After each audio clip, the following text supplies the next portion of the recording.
Welcome to another episode of the Writer's Game podcast, where we help you magnify your voice and monetize your message. Today, we have somebody that's going to rock your world with sharing their story and how they have really been able to survive this ideology in this season of unmet expectations. If you're that person that has all of these expectations on you, all of this pressure of being the first or navigating different seasons in your life where you haven't made the best decisions or the outcome wasn't what you would have wanted it to be when you began that process, you need to tap into this message. You need to really be able to listen through this whole process. If you have questions, comment them below through the stream, because my brother Dacari is going to be able to share some testimonies with you today that has transformed my life, and I know is going to transform your life as well. Dacari, talk to me, brother. Hey, man, so I'm excited to be a part of this podcast. Thank you for inviting me. I'm excited to have this conversation. Hopefully, we're able to provide a sense of clarity and insight to our viewers, listeners, and they can take something away that will be transformative for them. So I'm excited, man. Let's get into it.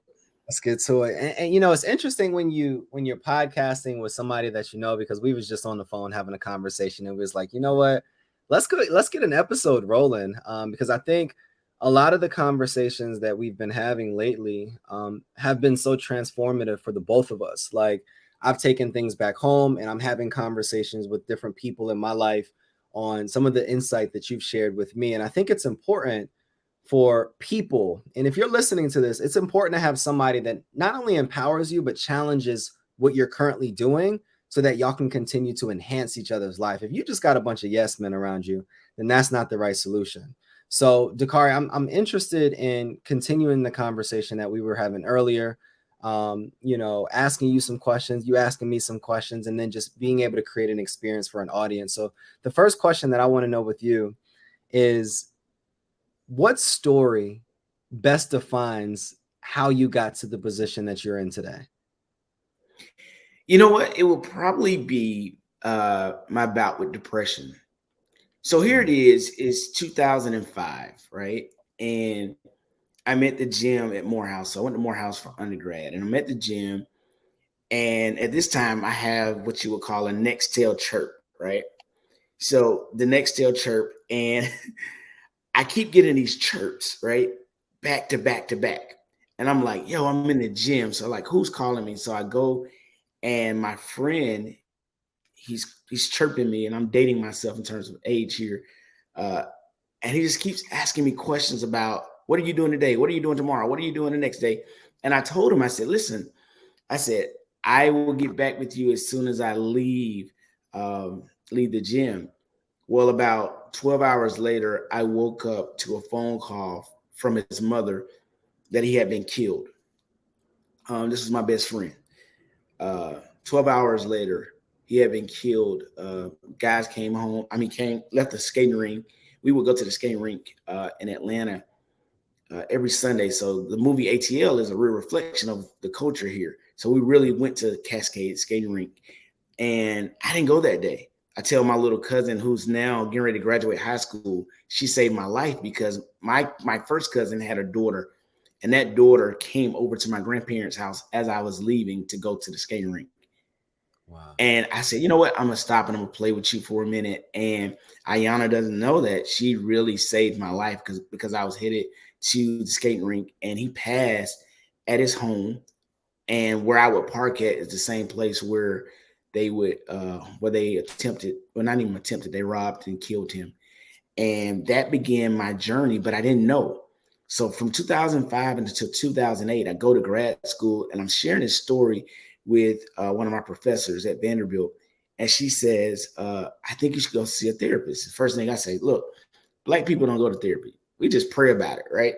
Yeah. And I go to therapy, and I realized that, well, I was diagnosed with PTSD because I was having dreams about his death. I kept thinking that I was going to die the same way, and I had no idea. I was waking up in the middle of the night. I'm going through this process, and I'm like, man, what's happening with me? So I go through therapy, right, for 3 years, and I started to recover. As I'm recovering, I get hit with this whole piece of identity now.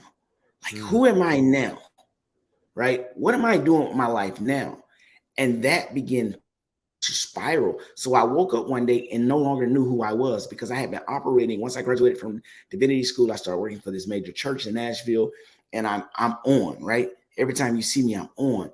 But I would get opportunities to go speak to thousands of people, teaching them on social media, doing Bible study lessons, all that. But I would go back to my room and I'll be in tears, and I didn't know why. And I woke up one day and it was dark. It was dark.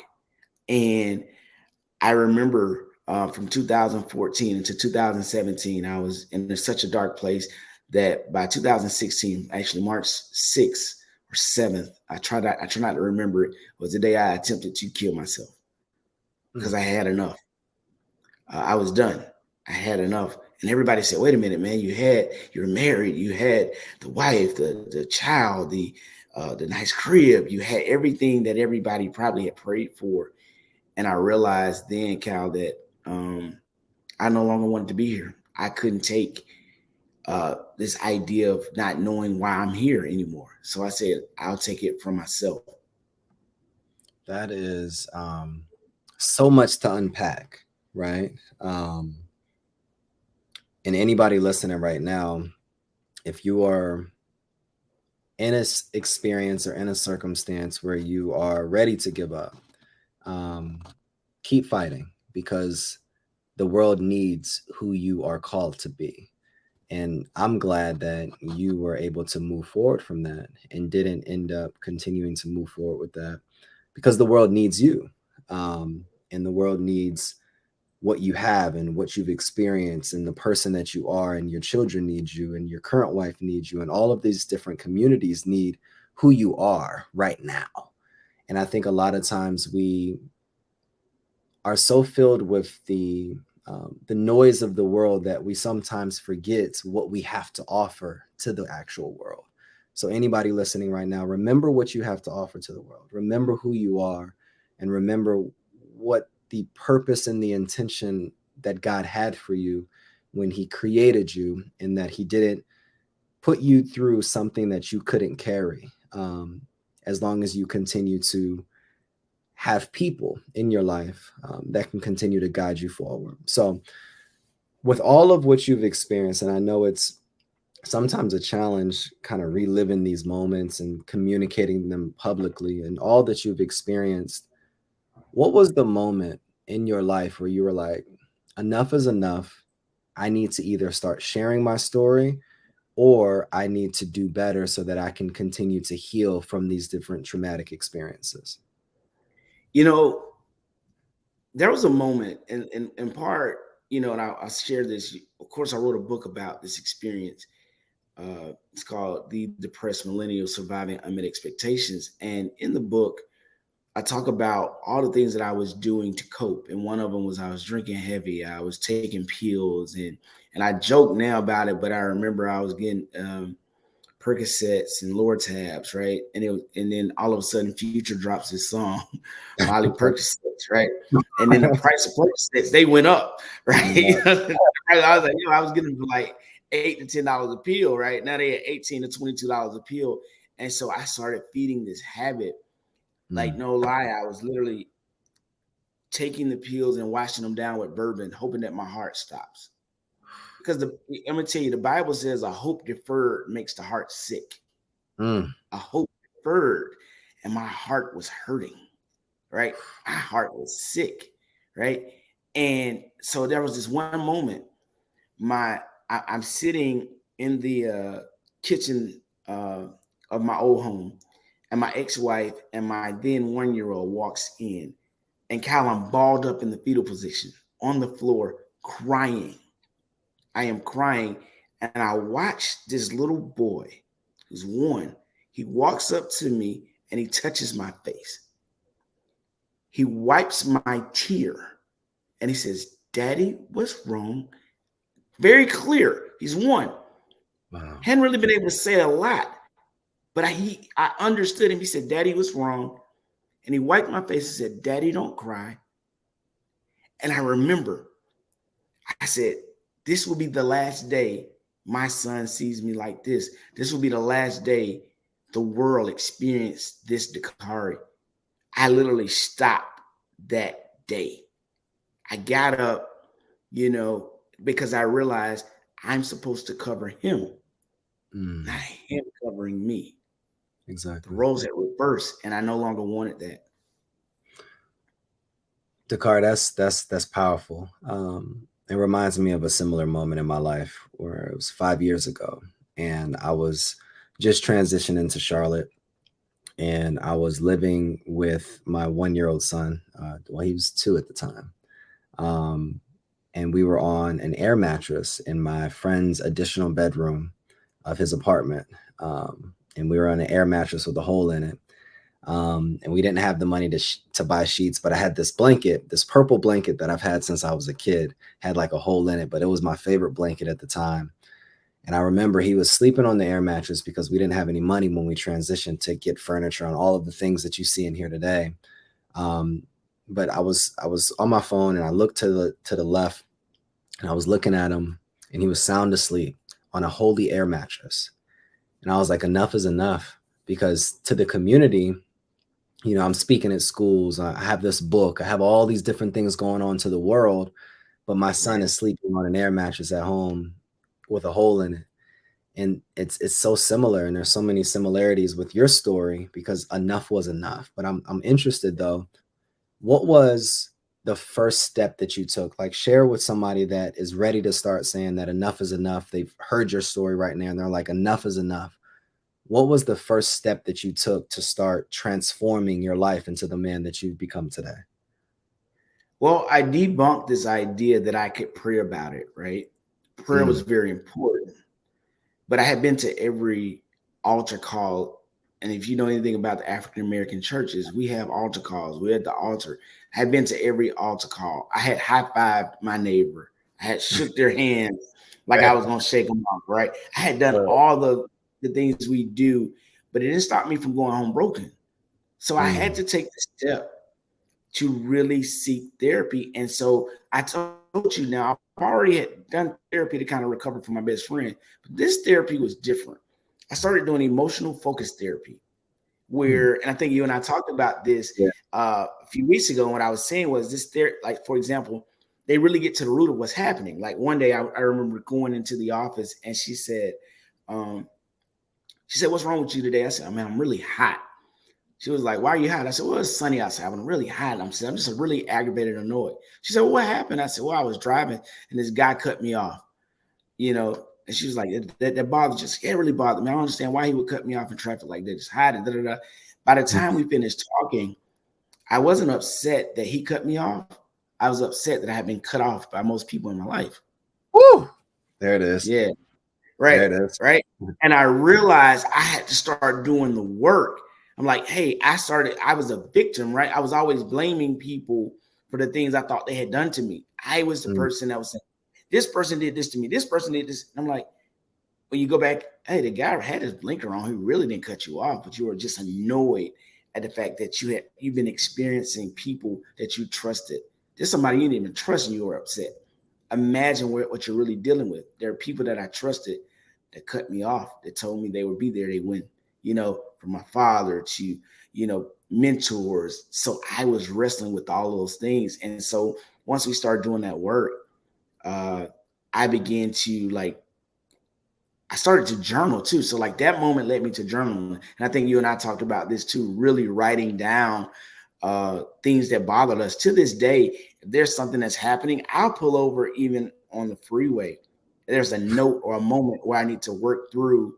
Oh man, I'm feeling this right now at this time. I pull over, put it in my phone, and say, all right, let's work through this real quick because you can't drive. I'm almost conscious to you can't go to the next exit with this you, problem. you can't. You know what I mean? Like when I get off this exit, that's back there, See, So I yeah, think that's in life too, Dacari. Like, oftentimes we carry things exit to exit, relationship to relationship, job to job, opportunity to opportunity, instead of stopping for a moment and dealing or addressing or letting it out. We right. carry all of these things and then wonder why we can't show up in places and spaces and relationships in the way that we're supposed to be showing up. What did it take for you to like understand? Because that's a level of emotional intelligence that I think 80% of people today just won't understand. What did it take for you to really start to be willing to stop in your process and reflect so that you don't continue to carry these things into the next season of your life? You know, this is going to sound like a rhyme or something that I came up with, right? But I would, healing is so important, right, to your journey. And when I would go out and I would speak about everything that was happening, I would say, I'm not healed, but I'm free. And what I meant was healing was a journey. Freedom was me being able to talk about it. But then, Cal, there came a point when I said, I'm healed and I'm free. But this is what answers your question. When you heal right, it feels right.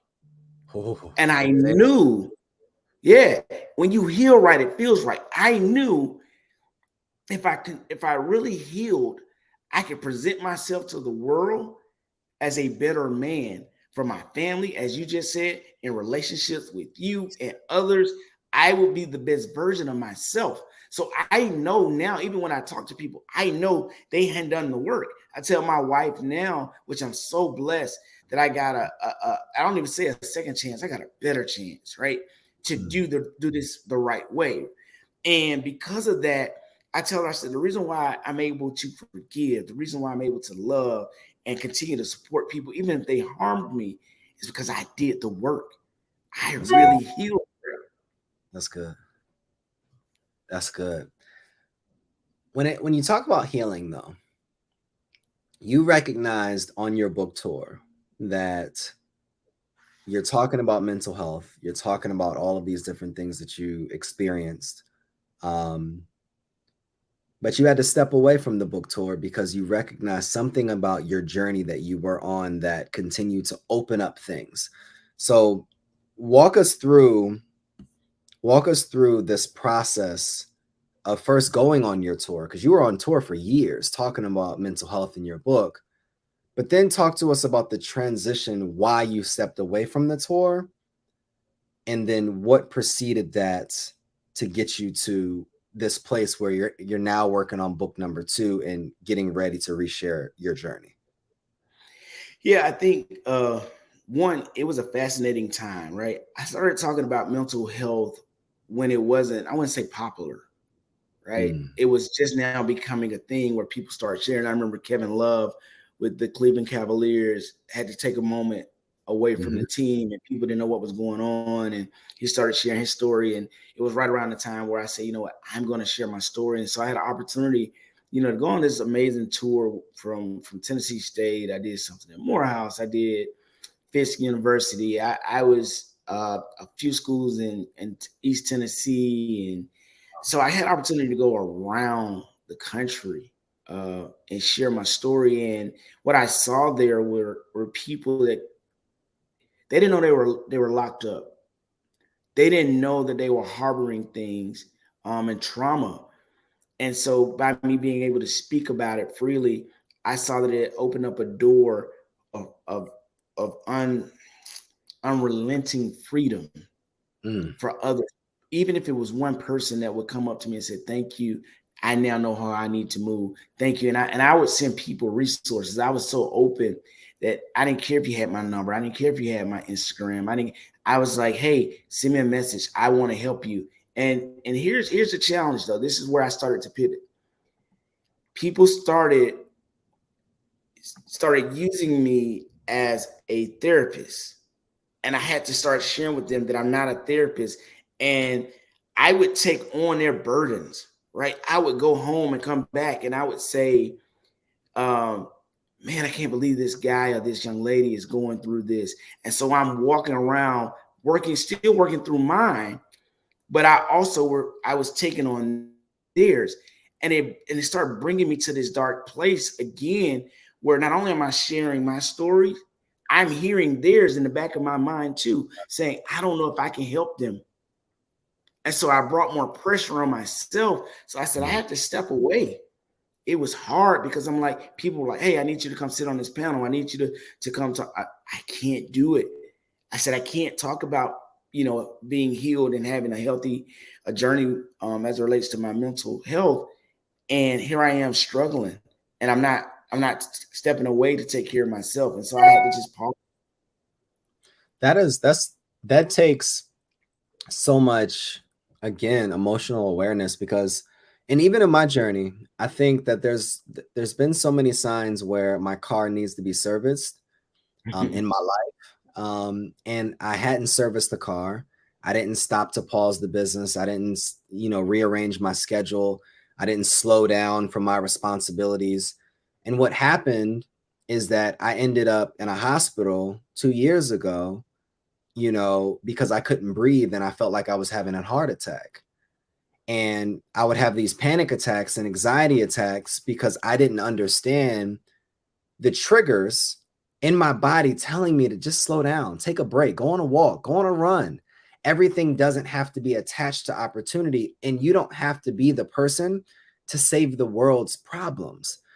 And I think it's important for us, and anybody listening to this that is an author, when you write your book, that creates not a barrier, but a line between you and the person that needs the solutions to the problems that they're experiencing. Because instead of now coming to me, you can now just read the strategies or the story in my book, connect with me, but also be able to work through your journey. And I think a lot of times, as thought leaders, as people that truly care about people, we create the resource, but then we also want to continue to be the resource, and it drains us. And that's good. I didn't think about it like that. Yeah. And what I hear and what we're teaching each other is, if you don't set boundaries, you are creating a barrier to build the life that God has called you to create. Wow. One of the things that I got from, shout out to Teray Roberts, and Pastor Teray Roberts, in his new book Balance, he talks about 3 ways to create balance in your life. He says number 1 is understanding what the priority is, because I think a lot of times we we look at activity as priority, and that's the way that we're not achieving purpose, because everything that we supposed to be doing is not the things that we need to be doing to be able to get us to the place where we're actually operating in alignment with what we're called to do. So write down your priorities.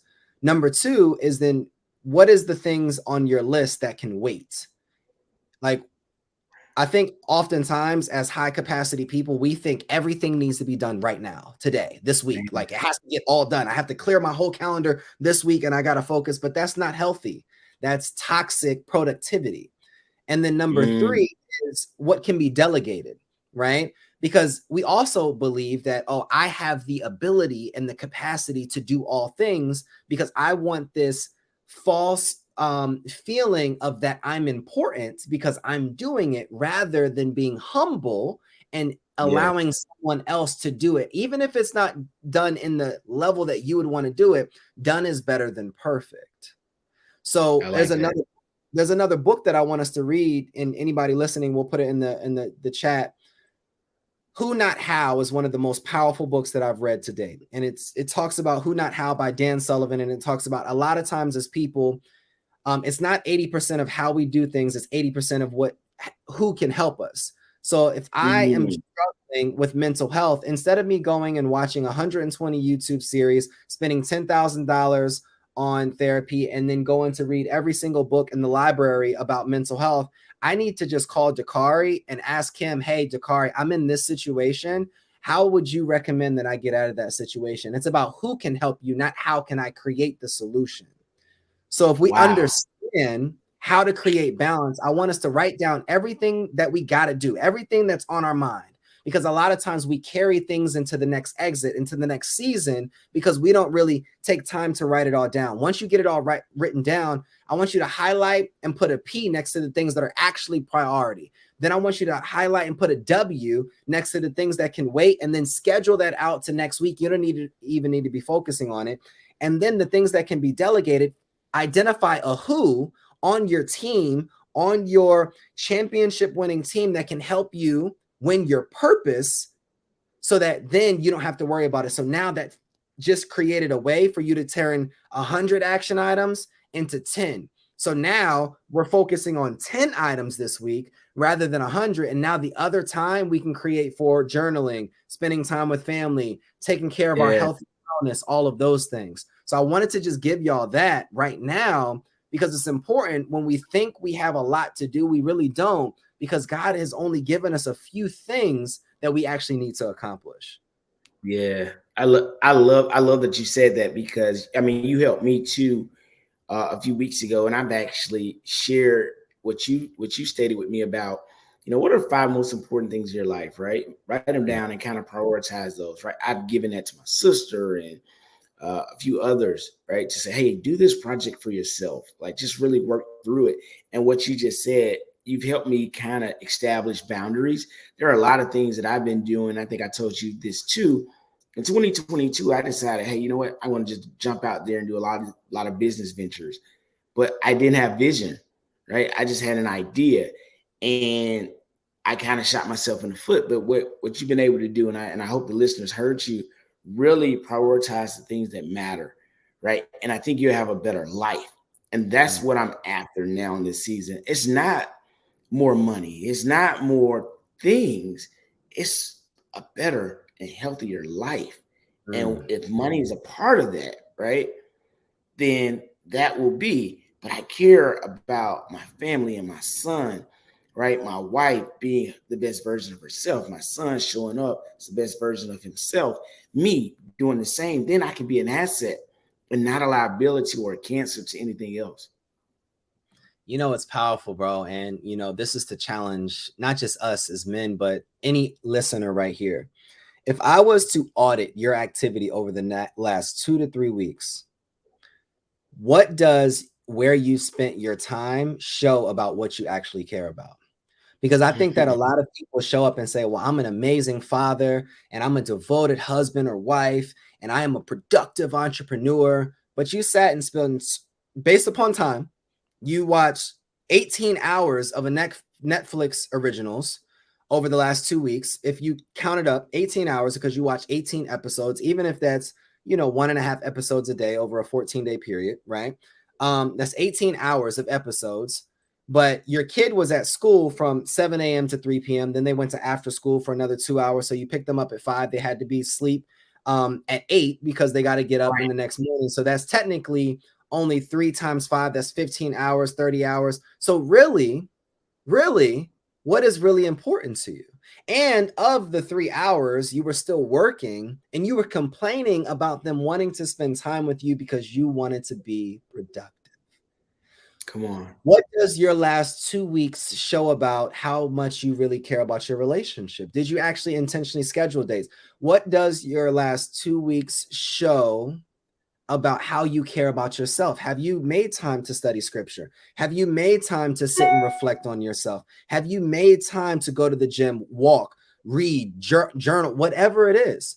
And if we ask ourselves these tough questions, then the reality of it is we all get the same 24 hours, but how we're utilizing that will really show us the difference between a Beyonce and a regular artist. It will really show us the difference between a $1 billion entrepreneur and somebody that's struggling to do $5,000 a month. It is not opportunity. It is time maximization, not management, because I don't like managing things. I like maximizing them. Because it says in scripture, you should be making things better, not just continuing to keep them at status quo. So anybody listening right now, if you were to audit your last 2 weeks, if you don't want to go back 2 weeks, the last 2 days of your life, what is really the priorities in your life based upon what you've been spending your time doing? Bro, you said something so powerful, because last week, the last week and a half has been very interesting for me as it relates to career, and what I'm really passionate about. And by you, and let me just say this, Cal, you are an asset to so many. I hope that people can really just tap in and really value what you're bringing to the world.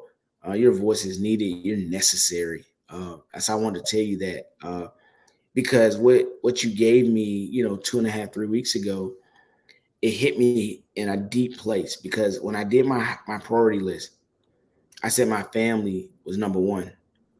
Last Wednesday, a week and a half ago. Yeah, we can not last Wednesday before last. I got in the car, picked my son up from aftercare, and he said to me, he said, "Dad, you're always on the phone when you pick me up." He said, "You never talk to me." I said, well, you usually get the iPad, and so I started making excuses, but I didn't hear him. And then last Wednesday, when I picked him up, I wasn't conscious, but I was on the phone again. Oh, And what I realized was that I had made a commitment to my wife and son that on Wednesdays for sure we're going to sit at the table and we're going to eat dinner. Now we do this often, but on Wednesdays it's special, right? And I picked up a contracting position back in January that forced me to miss Wednesday dinners wow. because my family was a high priority. Kyle, I resigned from that position. Yes, it brought in Wow. extra money, but I realized something. I did not want to be a success in the world and be a failure at home. I didn't want people to clap for me there. And then I wake up and my son said, "The man that you're talking about, I never knew him." I never wanted that to be a thing. Now, I didn't just resign. I prayed about it because I also recognized in my priority list, this place wasn't taking me to where I needed to go either. It was just That's extra money, that's good. right? So it wasn't just like, hey, I just left it alone. It wasn't something I was actually passionate about. I just needed extra money because of the position I put myself in by trying to do all these things in 2022. So Yep. I'm recovering, right? So my bad mistakes forced me to do something I wasn't called to do. And then it ultimately cost me at least 2.5, 3 months with my son on the way home from school. The level of vulnerability and authenticity that you have, brother, is going to transform your whole life. A brother of mine, George Achampong, always says that our velocity is determined by the level of vulnerability. So how Mm. high we go is determined on how open and how deep we're willing to dig. Because I think that a lot of times our confusion in life and our pressure comes from when we recognize that we're not in alignment. And what I mean by that is that there's God's view of us, there's the world's view of us, and then there's our view of us. And we're the only person that can look in the mirror, and we're the only person that really knows all of the lies that we tell ourselves or tell other people. What helped me in this journey, because it's continuing to evolve, is getting in alignment with where God is calling me, with how I see me, and not caring about how the world sees me. Because for Mm. years, I was so focused on creating this image and wearing these masks to show up in how I would want the world to see me. But I recognized it created dissonance because that's not how God saw me. And Right. until I learned how to view myself in the image of how he sees me, the worldly perspective and their opinion started to diminish more and more, because then I started to operate in the space of who I am based upon my creator, and not the people that are posting likes and comments and giving me hand claps in public, but aren't truly there when I'm going through my process in private. So Yeah. anybody listening right now, how does God see you? How do you see you? How does the world see you? And once you understand that there may be three different people, there's really only one person that matters, and that's how God sees you. Because if you started seeing you in the way that he sees you, what if you believed all of the things that God believed about you? You would no longer need the belief of anybody else. And if this testimony of Dacari didn't teach you that there is no such thing as second chances, there's only better chances. If Dacari didn't teach you that your circumstance does not dictate what you were called to be, if he didn't teach you in this episode that where you are now is only the beginning of where you're being called to be, then you missed it. Dacari, we could sit on here and talk for hours, literally hours. Tell people, if you had 30 seconds, to a minute to share one powerful message with every single person, and if that message was to hit every single person in the world, what would you say? Here it is. So there was a moment back in 2017 when I was going through depression. I walked to my car. I was leaving a Bible study, actually. I walked to my car, and the key to my car just happened to break, literally break. And I rigged the car. I rigged the key to start the car. And for some random reason, I ended up going to a Bank of America to check my account. I guess I could have done it with my phone, but for some reason, I went to check my account to make sure I had enough money to replace the key, because they told me to say, hey, this key is going to be about, $300 something. And so, I go to the Bank of America and I check. But while I'm in the line at Bank of America at the teller's office, there's a guy that's waving in front of me. He starts waving. And I'm saying, not today, man. You don't even understand. Not today. I don't want to. And so for some reason, he wouldn't leave. And so as I get ready to drive off, he's still in my way. So I pull the car over and I get out and I jump out and say, hey, man, what do you want? Now, that's random and wild and crazy to just jump out of your car, right? I said, man, what do you want? What's going on? He said, sir, listen. So I just got out of jail. And as you can see, I'm bleeding. Some guys up the street just jumped on me really bad. He said, I don't want anything but a meal, and it costs $7.99. Can you get that for me, or just give me some cash? I'm hungry. I just got out of jail. And what he does, which is interesting, I reach into my pocket and I give him $10. But what he said was, he actually dropped to his knees and he touched his knees and he said, thank you, God. I know this won't always be like this for me. And my word is, I didn't pull over for him. I pulled over because that's what I needed to hear. I was in the middle of a divorce. I was in the middle of a breakdown. And this guy said, it won't always be like this for me. So my word is, it won't always be like this for you. You don't have to be where you are. You can be caught between bravery and breakdown. It's on you to choose which one you will follow. My word is, it won't always be like this for you. Keep showing up. That's it. That's it. One of the things that I've recognized in my life is that very moment, is that very statement, is that it won't always be like this for you. It won't always be like this for your son. It won't always be like this for your relationship. It won't always be like this for your business. Mm-hmm. It won't always look like this for your finances. It's one part to say that. It's another part to believe it. But the most powerful part is taking the necessary actions to commit to the process that it will take to start living within purpose. Your belief, your ideology, your vision means nothing without action. Through this whole conversation, Dacari has given you action. He's talked about steps. He's talked about techniques. He's talked about action. Through conflict, he gave you more action. Through conflict, he gave you more action. And through all of these action steps, these intentional steps, he was not able to just write a book. He was able to transform people for the last 4 years. He was not able to just learn how to navigate the process after a divorce. He was able to have a better chance and marry the woman, that he's with today. He wasn't able to just be a parent. He was able to be a devoted father and being able to make the necessary decisions and sacrifices that he needed to make so that he could show up in his parents' or his children's life as the parent that he needed to be. He wasn't able to just start businesses. He was able to be intentional with a roadmap that would create legacy as well as creating income.